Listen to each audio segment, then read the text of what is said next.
Welcome to Stuff to Blow Your Mind, a production of iHeartRadio's How Stuff Works.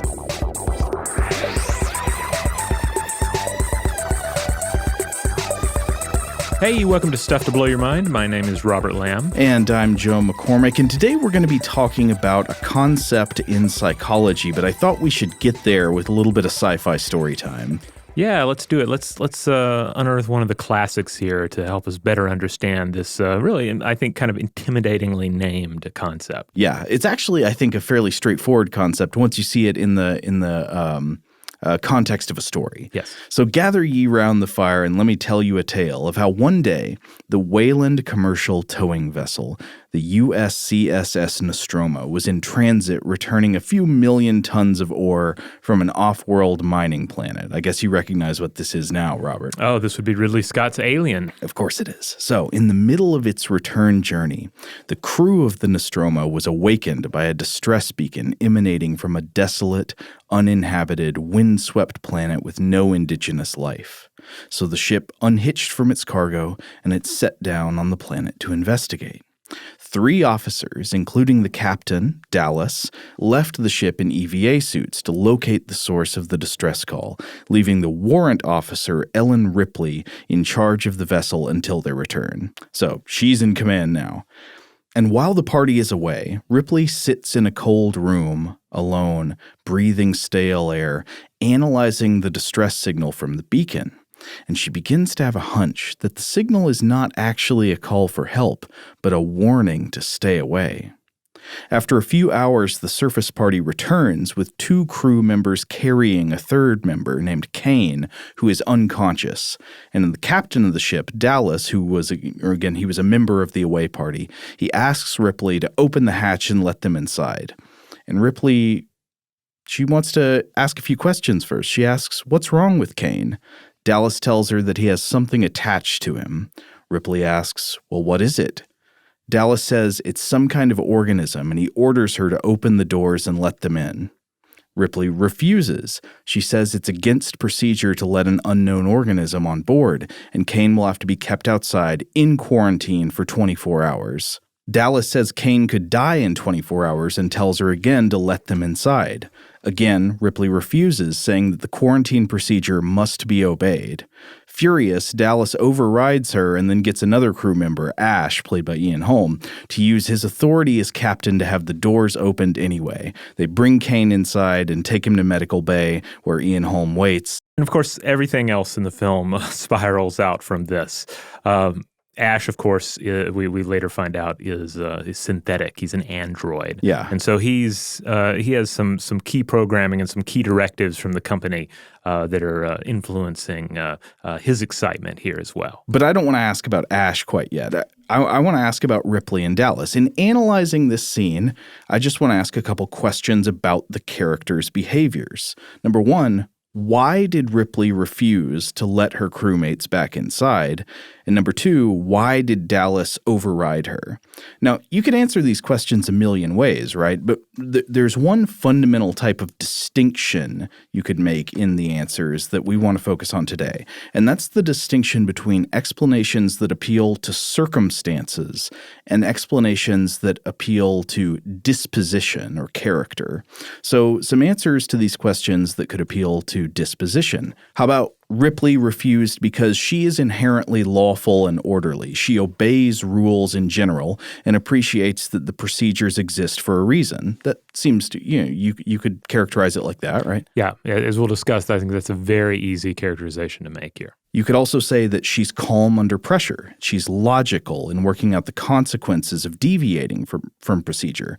If you want to look at her less sympathetically, you could say that she refused to let her crewmates inside because she's cold-hearted or she's selfish or she lacks empathy. I never would make those charges against Ripley. But someone could. Yeah, they could. Meanwhile, in also thinking about disposition and character, you could say that Dallas tried to override Ripley because he's rebellious and impulsive, because he thinks emotionally rather than rationally. You could say he did it because he was sexist and he didn't respect Ripley's ruling because of her gender. You could say he did it because he was fundamentally caring and wanted to protect his injured crew member and get him medical attention as soon as possible. All these things are appealing to things about him as a person. Right. And, I think it lines up with the way we tend to watch a film like Alien anyway.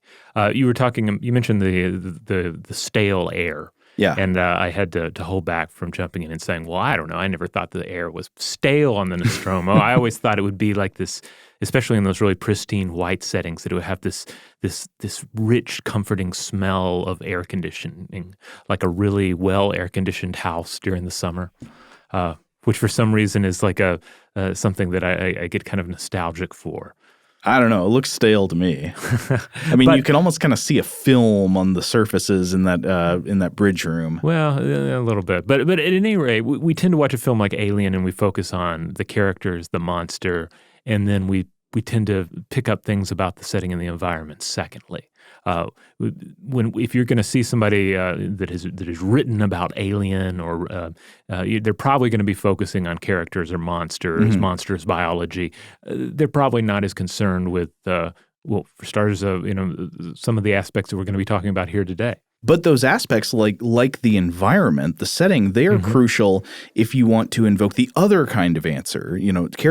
Answers that do not appeal to character traits and dispositions, but answers that appeal to external factors and the details of the situation. So to answer the same questions according to these kinds of answers, you could say maybe Ripley refused entry because the quarantine rules exist, and the way she's been conditioned as an employee of this company is to treat them as inviolable. Right, and these are both external factors influencing her behavior in this read. Right, and maybe also it was because she felt uneasy on this hostile planet that nobody had ever been to before. She was put on guard by the suspicion that the distress beacon was a warning to stay away. Maybe she was even physically cold in the cabin of the ship, and this shifted her mood to make her more skeptical and wary. Because of all that air conditioning I was talking about earlier. Exactly.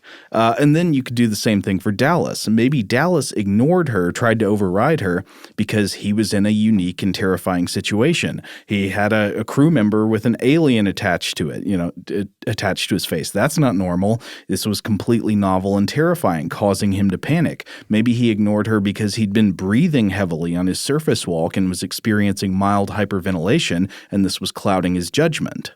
So this distinction is what we want to hammer home at the beginning here. It's obvious that any time a person or a character in fiction takes an action or makes a choice, that choice is downstream of both the person and the situation. People have innate tendencies, but they're also constantly reacting to the unique circumstances of every moment. And this distinction between thinking in terms of disposition and thinking in terms of situation is the basis of today's episode, in which we'll be talking about a psychological phenomenon known as the fundamental attribution error, or FAE, or maybe we should just call it FAE, because I think that'll make today's talk easier. Yeah, this one is really interesting, and I definitely encourage everyone to stick with us, because I think this is one of those topics that once you learn a little bit about, you're gonna second guess in a good way most of the ways that you interact with the world. I mean, the way that you judge the reasoning behind people's actions and choices. Yeah. And perhaps even beyond what people or animals are doing, but just how the world works. Yeah. And I think Alien is a fun place to start with this. I mean, we could really just spend a lot of time geeking out here about Alien and applying FAE to it. Like, for instance, we mentioned Ash, the android.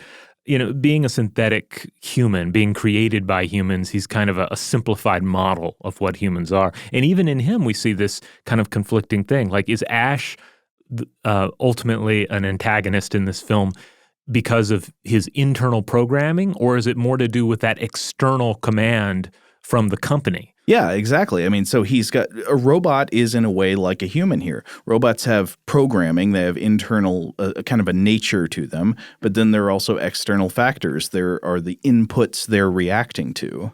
And then the xenomorph, this is purely from an environmental standpoint, becomes a juvenile and then ultimately an adult aboard this truly alien environment, aboard this massive spaceship created by these strange creatures that it's never encountered before. Yeah, I think that is one of the funny things about the alien lore has come to incorporate elements that are almost as much inspired by the architecture of the Nostromo as a ship from the first movie as from like the original idea of the alien's biology. Does that make sense? Yeah, yeah.